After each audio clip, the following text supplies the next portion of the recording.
Vamos começar. Vamos lá.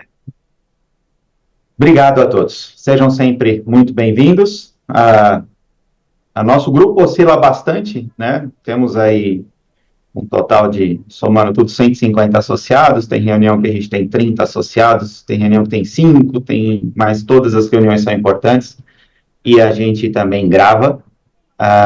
E quem não pôde participar, assiste depois. E é muito comum também que, de repente, a empresa não esteja no momento para o tema que está sendo apresentado e, consequentemente, pretere aquela reunião para cuidar de outro assunto mais urgente para a empresa, né? Isso é comum. Mas óbvio que a gente tenta abordar todos os temas porque eles afetam as empresas em diferentes momentos, ou interessam as empresas em diferentes momentos. Dito isso, eu vou pedir para a Sheila começar, não é, Sheila? É uma introdução rápida. A ideia é só discutir um pouquinho o tamanho da nossa responsabilidade na área de gestão de pessoas.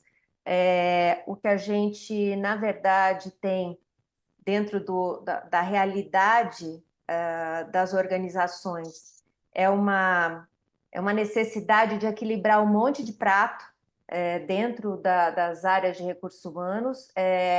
Esse equilíbrio é dificílimo, e no final das contas, a gente sempre teve essa preocupação de saúde e segurança no trabalho, e a relação é muito fina. É uma linha muito, muito fininha entre o que é saúde ocupacional e o que é segurança do trabalho. Sem saúde, a gente não tem segurança, sem segurança, a gente não tem saúde. Então, no final das contas, a nossa preocupação, sim, o RH ele tem um monte de subsistemas o tempo inteiro, e muitas empresas pelas quais eu passo acham que o fato de assinar o termo de entrega de EPI já dá uma certa isenção e um certo resguardo para a própria empresa. E a gente não vai poder fugir da responsabilidade de lidar com isso, porque a fiscalização também é responsabilidade da empresa. Então, eu acho que o nosso grande gargalo não é no RH especificamente, mas é nas gestões, nos cargos de gestão. Então, essa situação da gestão, ela passa pela qualificação. Assim, a gente precisa garantir que essas medidas preventivas, o suporte, tudo isso seja respaldado pela empresa, na pessoa do RH, e seja fiscalizado e acompanhado pelos gestores. A gente está falando em saúde ocupacional e a gente muitas vezes ouve falar sobre qualidade de vida no trabalho. Assim, qualidade de vida no trabalho é um tema muito abrangente, extremamente abrangente. Passa pela percepção do colaborador em muitos aspectos, acho que por todos os subsistemas de RH, de entender se aquele lugar é um lugar adequado ou não. E a gente, nas contratações, a gente já conversou muitas vezes sobre contratação. Na contratação, a gente precisa deixar muito definido quais são as regras e o suporte dessa empresa, qual é a realidade dessa empresa, para ver se os valores desse colaborador estão afinados com os valores da empresa. Então, o nosso grande desafio começa lá na contratação. E passa pela qualificação tanto dos colaboradores de uma forma geral, mas fundamentalmente pela qualificação dos gestores. Nós temos um problema muito sério de promover aqueles operacionais que são os melhores operacionais. E às vezes a gente transforma esses operacionais em gestores e eles são muito qualificados na operação, mas às vezes não têm a qualificação necessária em gestão de pessoas. E isso faz parte do trabalho do gestor. Então, quando a gente fala dessa promoção do equilíbrio, a gente já começou a ter uma demanda no e-social, coisa que não tinha, mas a gente tem uma necessidade de fazer disso um valor organizacional. Eu tenho muitos clientes que, quando a gente fala, por exemplo, de CIPA, eles têm um arrepio na espinha desesperador, assim. Eles falam que CIPA não, pelo amor de Deus, vamos tentar excluir CIPA, não quero isso. Por quê? Porque existe aquela pré-concepção de que o colaborador que está na CIPA, por conta da estabilidade, ele vai fazer um furdúncio danado na minha empresa. Então, é trabalho do RH não só essa sensibilização, mas de também transformar essa mentalidade. Eu acho que de transformar a realidade da organização numa realidade de saúde e segurança no trabalho, porque isso também vai trazer essa percepção da melhoria da qualidade de vida dentro da organização.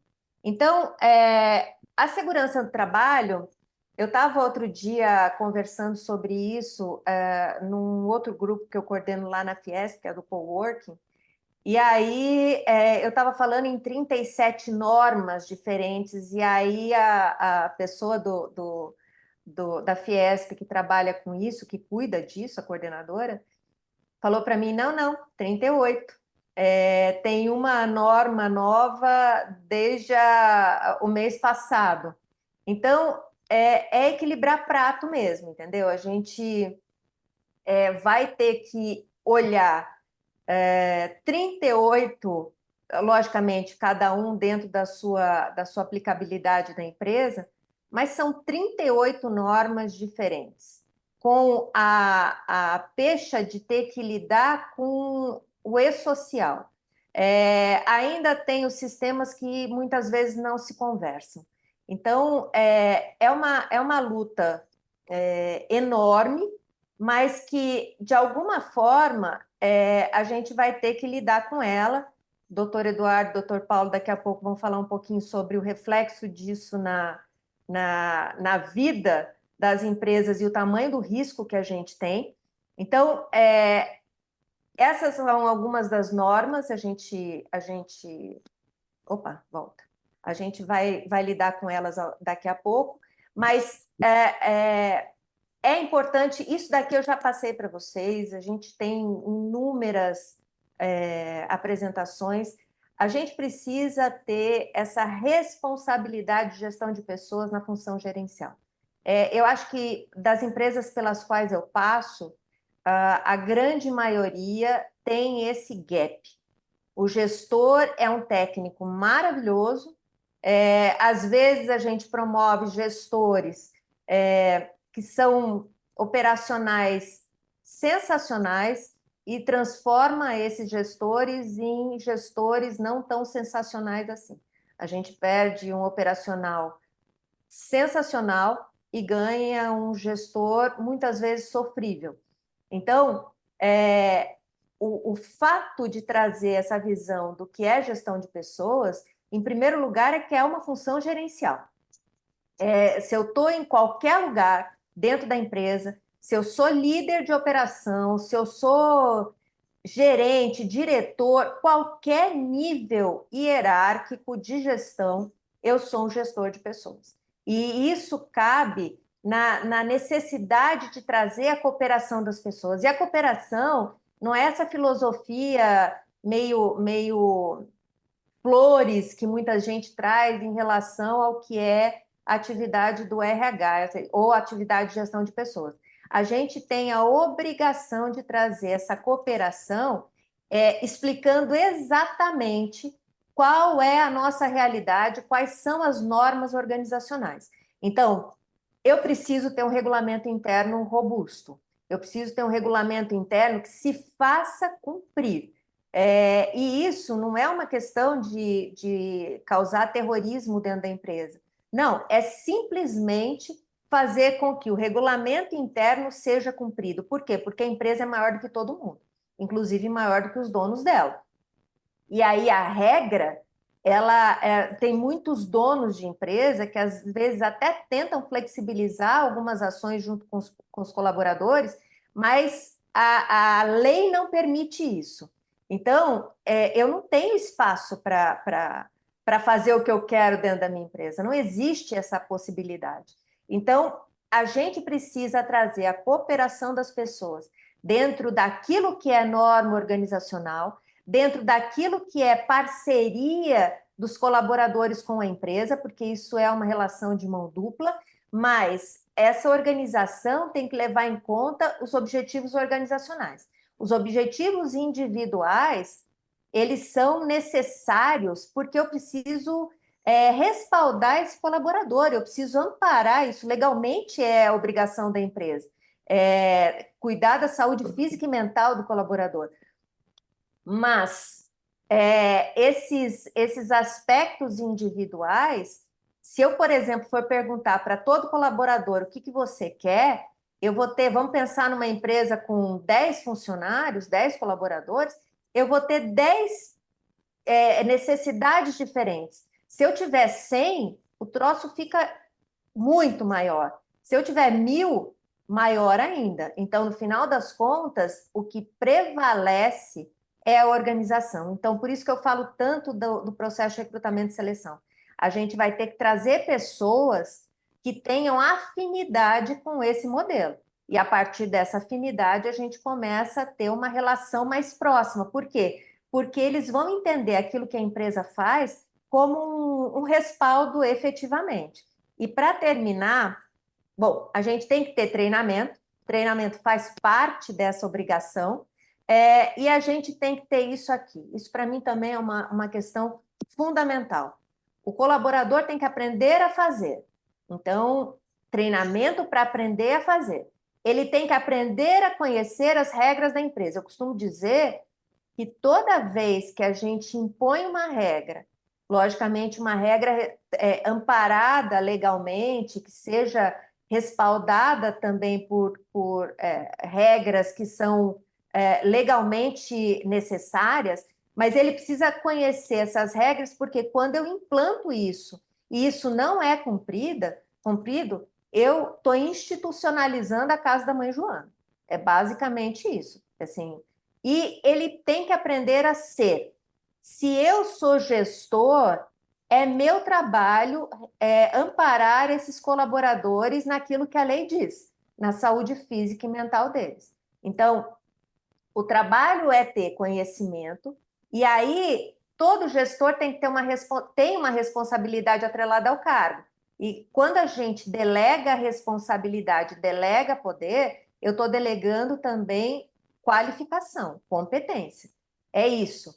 E se eu delego sem dar competência para ser um gestor de pessoas, eu tenho os reflexos disso na minha realidade de SST.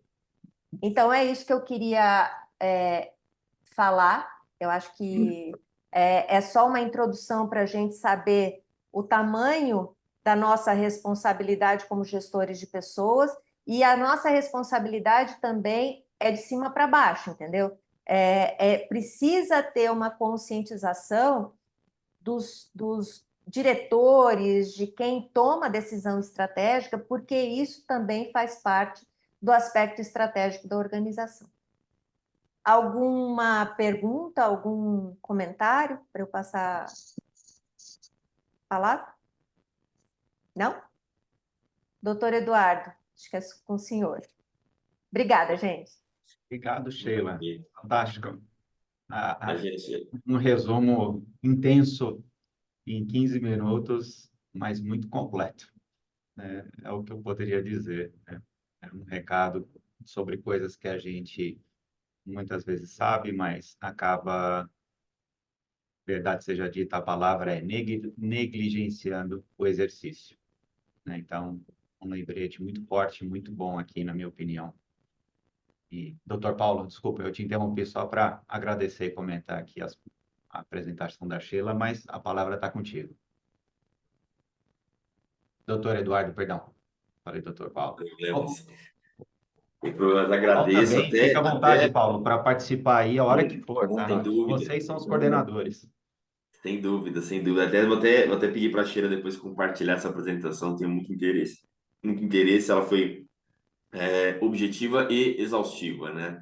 Ela É foi isso. ótima e muito do que foi ali falado, a gente, a doutora Sheila ela se concentrou muito mais nessa questão envolvendo a gestão de pessoas, e aí ela trouxe ali um ponto muito interessante que envolvia ali a questão da saúde.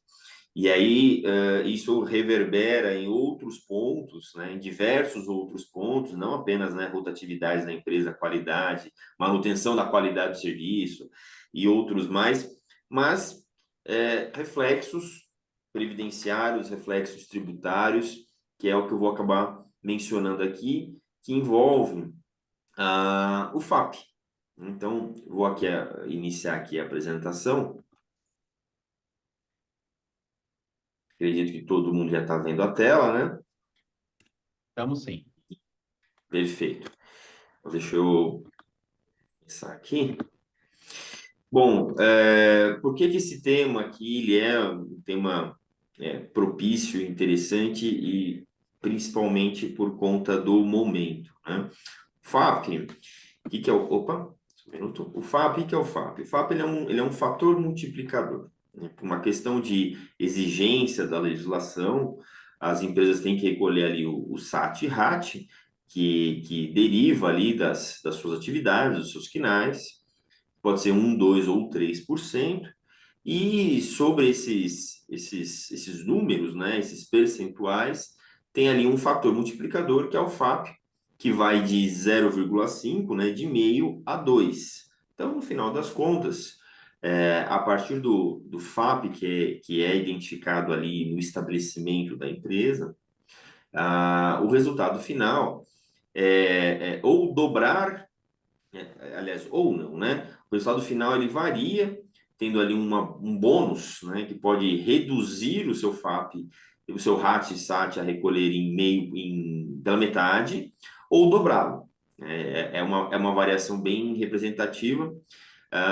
O conceito do FAP é esse que eu até extraí do próprio site da Previdência, que ele é um multiplicador calculado por estabelecimento, variando de 0,5 a 2, a ser aplicado nas alíquotas de SAT e RAT, 1, 2 ou 3%,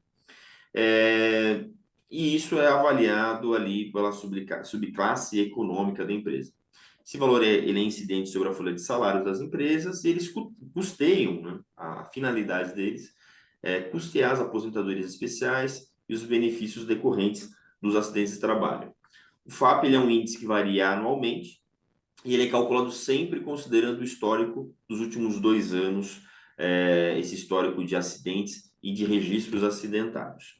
Então, ainda aqui na linha do conceito, né, a metodologia ali do FAP, ele considera o estabelecimento, a atividade, e aí a atividade leia-se classe, subclasse do CNAE das empresas, e aí aqui mais abaixo aqui, eu fiz aqui um singelo exemplo, né? Estou imaginando que a alíquota do SAT e RAT do estabelecimento é uma alíquota aqui, teto, né? 3% pela atividade.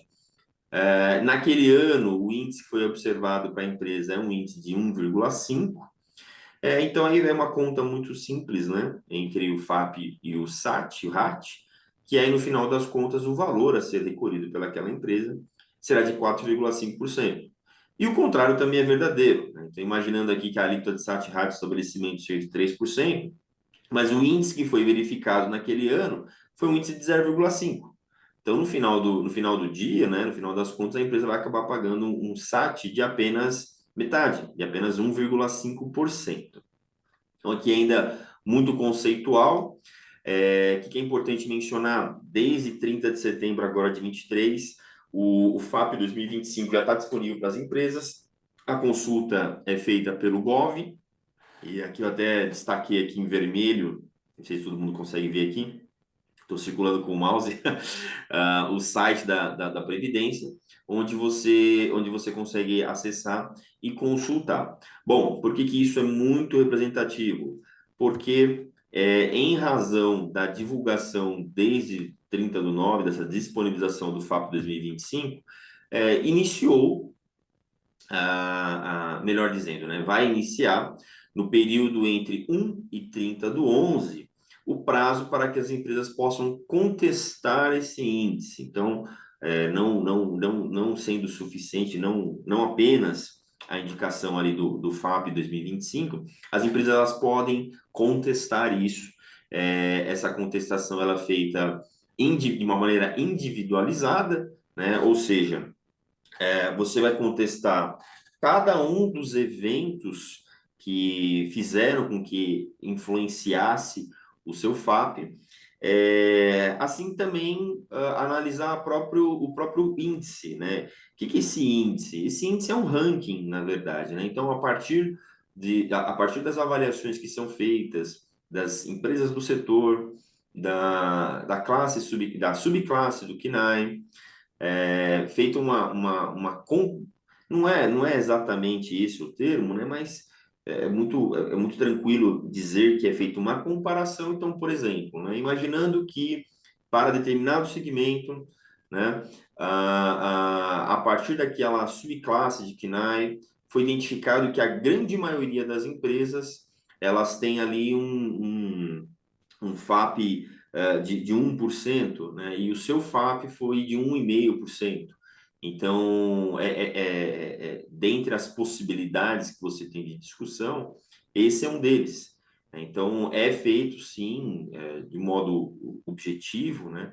Essa analogia, essa comparação, né? Esse efeito de identificação do próprio segmento. Então, a gente não está falando aqui apenas da situação da empresa por si só, mas de tudo aquilo que envolve o setor. Então, nós estamos falando aqui de eventos que contaminaram ou que bonificaram o seu FAP, assim como dos próprios índices.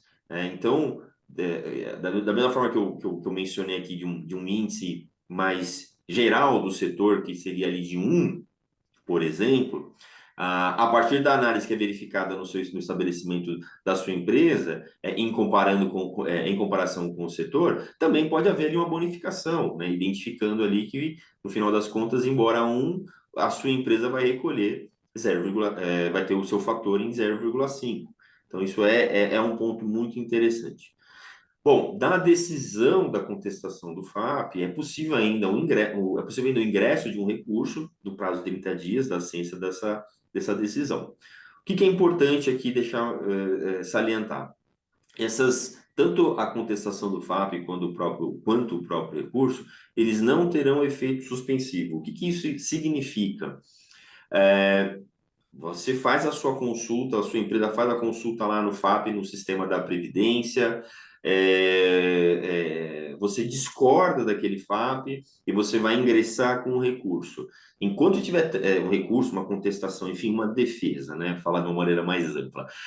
Enquanto essa defesa, toda essa parte de discussão ela estiver em andamento, o seu FAP de 2025, ele vai, o seu SAT, o seu RAT de 2025, ele será calculado considerando o FAP que foi apresentado pela Previdência. Então, você empresário, a sua empresa, ela vai recolher em cima daquele valor, daquele multiplicador que foi trazido pela Previdência. Bom, e se lá na frente eu tenho um resultado favorável nessa discussão, nas minhas defesas, contestações e recursos, como é que funciona? Bom, e aí o valor que você recolheu é maior, ele vai sendo compensado mês a mês até abater toda aquela diferença recolhida maior. Aqui é muito interessante, né, uma observação que, via de regra, quando você trata de uma defesa, de um processo, de um recurso, via de regra é sempre interessante que você busque o efeito suspensivo. O que seria o efeito suspensivo? Então, enquanto está em andamento aquela minha defesa, aquele meu recurso, a situação ela fica considerando o status anterior. Basicamente seria isso. Isso, de certa forma, até confere uma certa segurança, previsibilidade. Só que, particularmente, o que envolve aqui o FAP, não é tão interessante assim. Por quê? Então, em outras palavras, nós não enxergamos aqui um prejuízo, né, propriamente dito, nessa ausência de efeito suspensivo. Por quê? Porque caso tivesse efeito suspensivo, e aí lá na frente, após a conclusão da sua contestação, do seu recurso, sai ali uma decisão desfavorável, mantendo o FAP nos termos em que trazidos pela Previdência. Isso vai fazer com que o valor que você deixou de recolher, né, digamos assim, né, que é a diferença entre o que você entendia e o que foi exigido, você vai ter que recolher ainda acrescido de juros e, infelizmente, né, mesmo com uma discussão em andamento, ainda com o risco de ter que recolher com multa. Então, de novo, né, pensando em valores,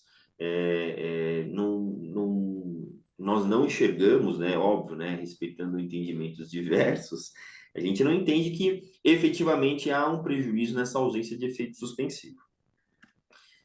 Bom, possíveis equívocos no lançamento ou né, na contagem da Previdência que podem influenciar no seu FAP. Existem diversos, né, não existe aí uma lista exaustiva, né, eventos exaustivos, mas esses 4 que nós mencionamos aqui são muito comuns. Então, por exemplo, os clássicos acidentes in itinere, né, que é aquele acidente no trajeto do trabalho, ele ser lançado ou computado pela Previdência como um acidente ocorrido no local de trabalho. Isso influencia o seu FAP, né? Lançamento duplicado, então, você lançou 2 vezes ali a mesma ocorrência, você indicou um estabelecimento divergente, né? Então a situação ocorrida em um estabelecimento você indicou como outro, e a própria ausência do controle dos afastamentos do empregado, isso é um ponto de atenção, porque pode prejudicar efetivamente ali o seu FAP, e você acaba ficando refém daquela informação, porque como você não teve ali um controle dessas ausências, fica muito difícil você poder questionar, tá? Então, como disse, não existe ali uma lista taxativa de eventos, são diversos, né? Tudo aquilo que influencia um fator de risco, né, no ambiente de trabalho, ele é considerado, ele é computado para fins de FAP. Então, esses 4 aqui foram meramente exemplificativos, que são exemplos que a gente observa que ocorre com muita habitualidade, né? E aqui a contestação e as principais medidas que auxiliam na melhora do FAP, né? Então, como havia mencionado aqui agora há pouco, e também puxando um pouco do que a doutora Sheila disse, quando você faz a própria contestação do FAP em si, ela é, de certa forma, prática. É um formulário que você preenche e você vai indicando as suas razões de defesa, suas razões de contestação, e dali para frente você, com as suas devidas comprovações. Então, pontos que auxiliam, né, na sua discussão, na sua defesa, na sua contestação.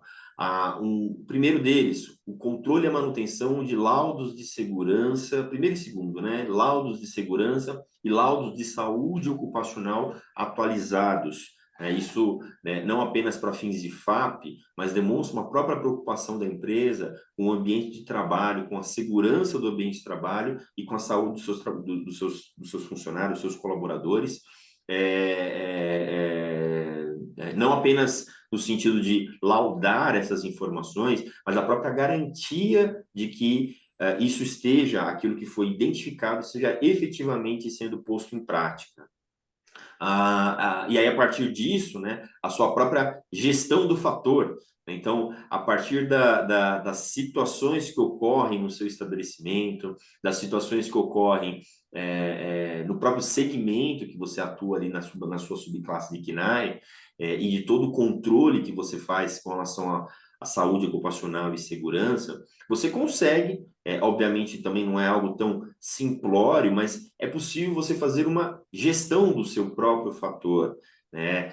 Tendo uma noção de que, a partir daquelas medidas, daquelas atividades desenvolvidas, postas em prática, você conseguir ter uma noção do quanto isso vai impactar no seu FAP seguinte. Gestão documental dos benefícios, isso é fundamental, né? Isso envolve muito mais uma questão de compliance de controle, as CATs que são geradas, os números de transmissão de social, tudo isso é importante não apenas para fins de controle, mas especialmente para você poder comprovar numa eventual contestação. Esse penúltimo ponto, ele é muito interessante, porque é possível você fazer uma contestação de um benefício que foi concedido. E aí aqui eu fiz menção, de novo, por um exemplo, né?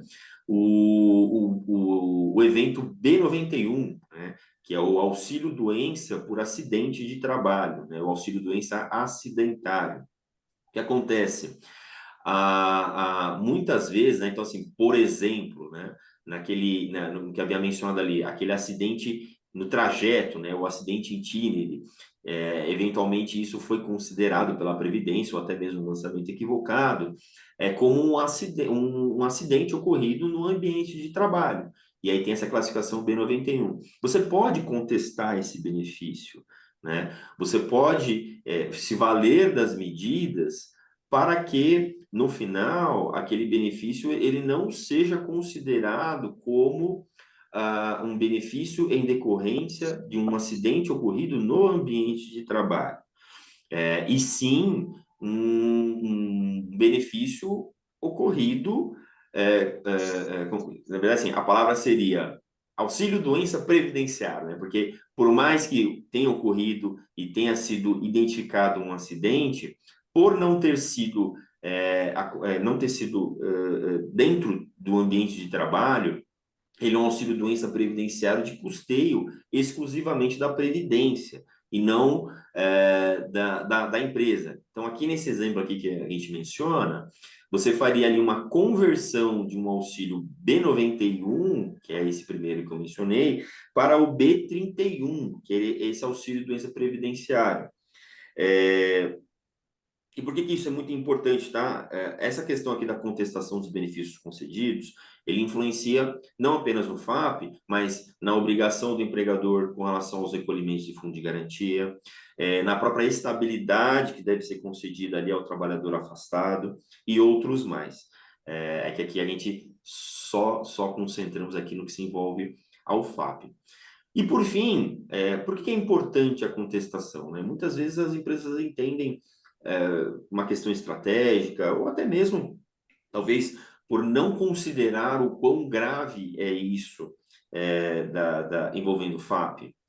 Por quê? O índice que é identificado para cada uma das empresas, ele é feito considerando um histórico de 2 anos. Então, esse FAP que foi divulgado agora, em 30 de setembro, ele não considerou só a situação da empresa agora, nesse ano, né? Ele é calculado considerando um histórico de ocorrências, esse histórico dentro de um período de 2 anos. Então, é importante essa conscientização de que aquilo que efetivamente não foi algo ocorrido na empresa, no trabalho desenvolvido, a própria análise do segmento, deve ser contestado. Tá? E o ponto aqui importante também envolvendo a contestação, e aí eu faço aqui uma mescla dos 2 últimos pontos. Por que é importante eu contestar um benefício concedido que eventualmente não tenha nexo, né, não tem um nexo causal com relação ao ambiente de trabalho? Porque existem situações que o fato de você não ter contestado aquele benefício não permite, e aí quando eu falo não permitir é que isso vai ser desconsiderado, tá? Não que você não possa, você pode, mas isso não tem a avaliação esperada. Então, o fato de você não contestar o benefício concedido naquela época, ele gera um reflexo negativo se você for contestá-lo apenas no momento de discutir o FAP que foi lhe aplicado. Então, você não contestou aquele benefício que ocorreu ali meses atrás, e isso acabou afetando o seu FAP, e aí, na sua defesa, na sua contestação de FAP, você vai querer falar daquele benefício. Em muitas situações, essa análise ela não ocorre, ela é desconsiderada, por assim dizer, porque entende-se que o momento adequado para essa menção, para essa discussão, foi quando da aplicação do benefício que foi concedido.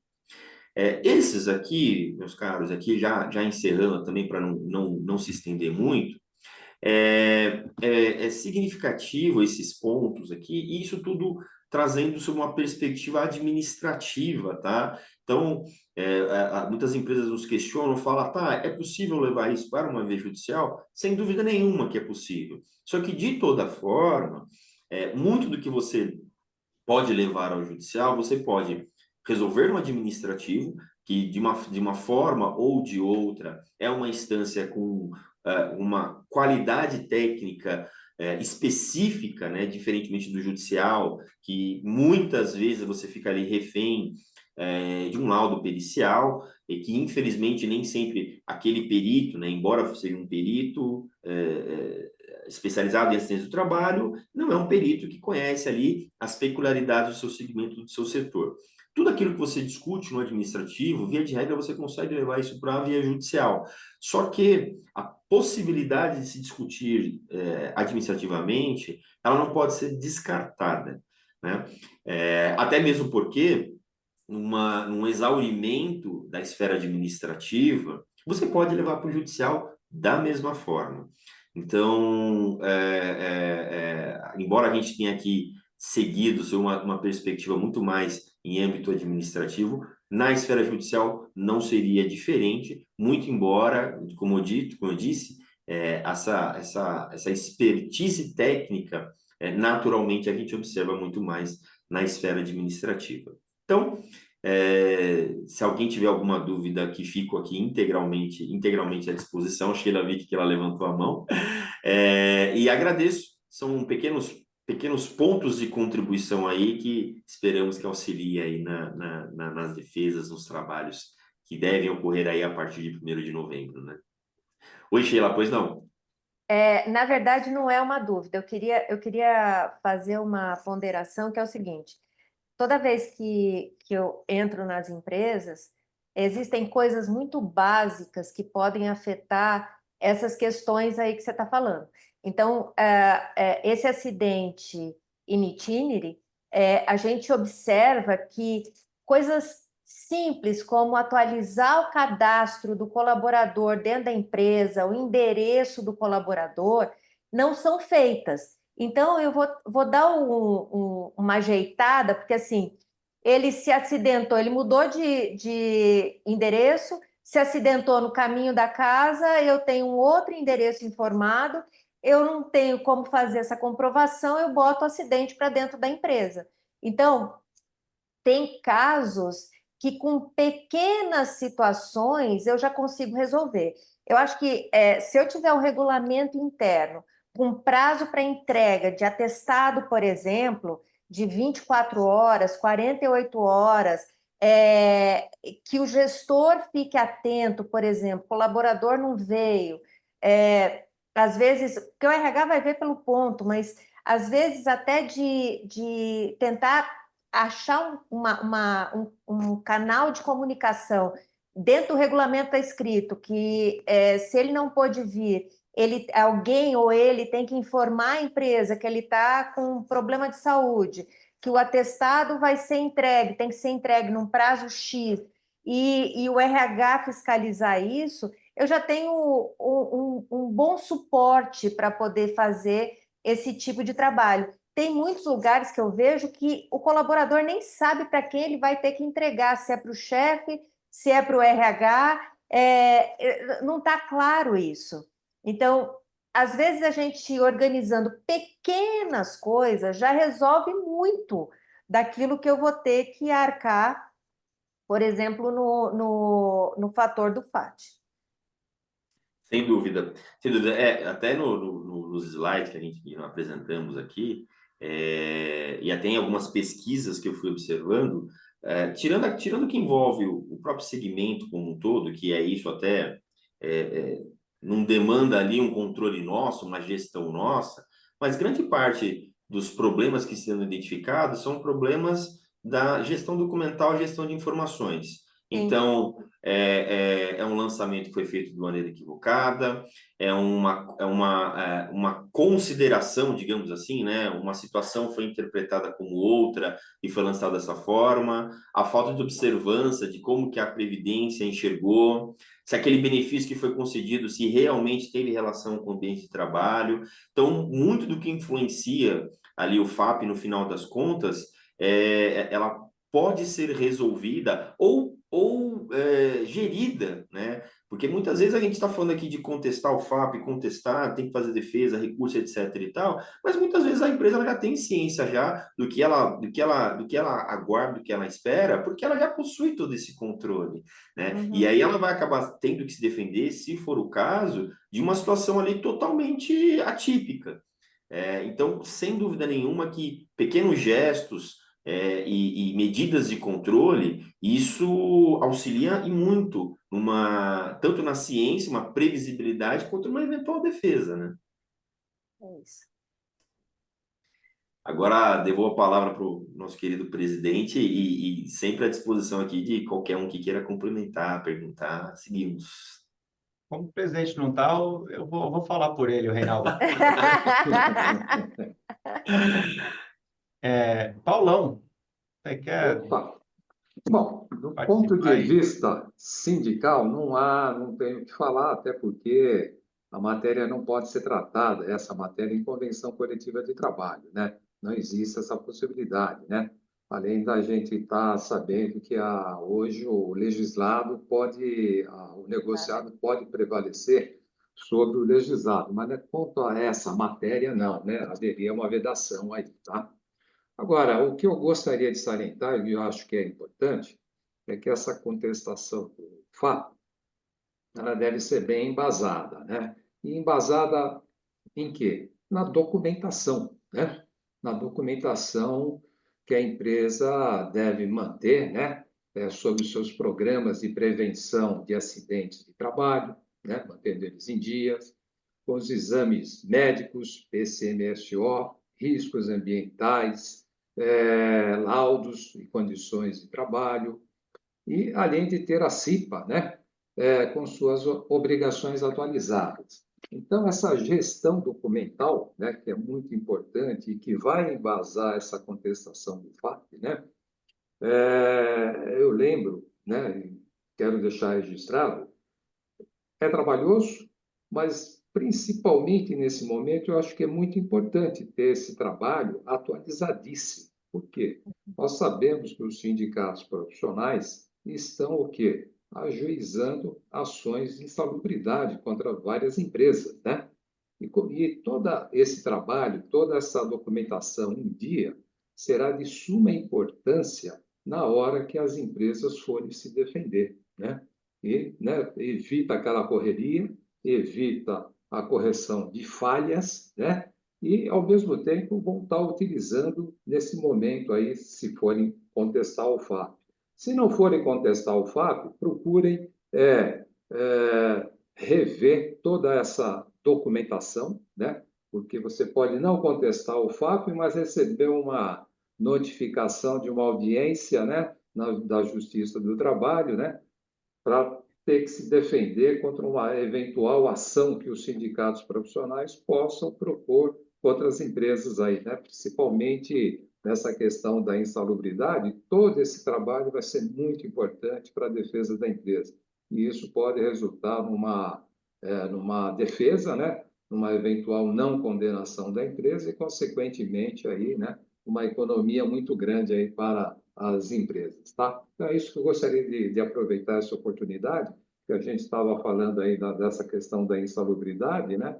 Então, eu acho que todo esse trabalho aí é de suma importância. Então, as empresas precisam, né, realmente, né, deixar em dia toda essa documentação, né, para ser utilizada aí, eventualmente, numa defesa. Então, é isso, Reinaldo. Muito bem. E eu vou agradecer todos os nossos coordenadores e vou só fazer um comentário complementar. Na verdade, uma pergunta que, se alguém quiser responder, seria de muito utilidade para nós, em termos de conhecer a experiência. Há tempos que a gente divulga o serviço do SESI de diagnóstico gratuito de SST. Um time do SESI entra na empresa, faz uma varredura, né, de todas as práticas de saúde e segurança do trabalho, e apresenta um relatório para a empresa em termos de eventuais melhorias que devem ser praticadas, né? E eu acho isso um excelente ponto de partida revisional de processo, em que pese todos terem, obviamente, boas gestões e já praticarem isso de diferentes formas, você ter a oportunidade de alguém adicional, especialista na matéria, poder enxergar o seu processo e, de repente, identificar algo que quem está dentro dele, às vezes, não enxergou, e não é por falta de conhecimento técnico, habilidade e capacitação, é porque a gente está envolvido, né, com o assunto e acabamos, às vezes, não percebendo detalhes, em que pese o todo está sendo bem cuidado. Então, se alguém aqui já utilizou esse serviço, puder comentar como é que foi, porque a gente divulga com uma ênfase bastante proeminente, acreditando que o serviço é maravilhoso. Mas se não for, era bom que a gente soubesse, até para a gente, de repente, poder calibrar melhor com o SESI, né? Algo que, de repente, não tenha sido atendido expectativa. Alguém já usou? Reinaldo, antes da Marisa falar, eu queria só falar um detalhe. Eu coordeno um outro grupo da Fiesp, o Coworking, e a gente estava falando sobre esse assunto há umas 2 semanas atrás, e duas empresas do Coworking vinculadas ao Sindiareia utilizaram esse serviço do SESI, disseram que foi espetacular, disseram que foi um trabalho importantíssimo, principalmente porque a ação, os gargalos que eles tinham foram identificados e a gestão ficou muito melhor. Desculpa, Marisa, eu te cortei.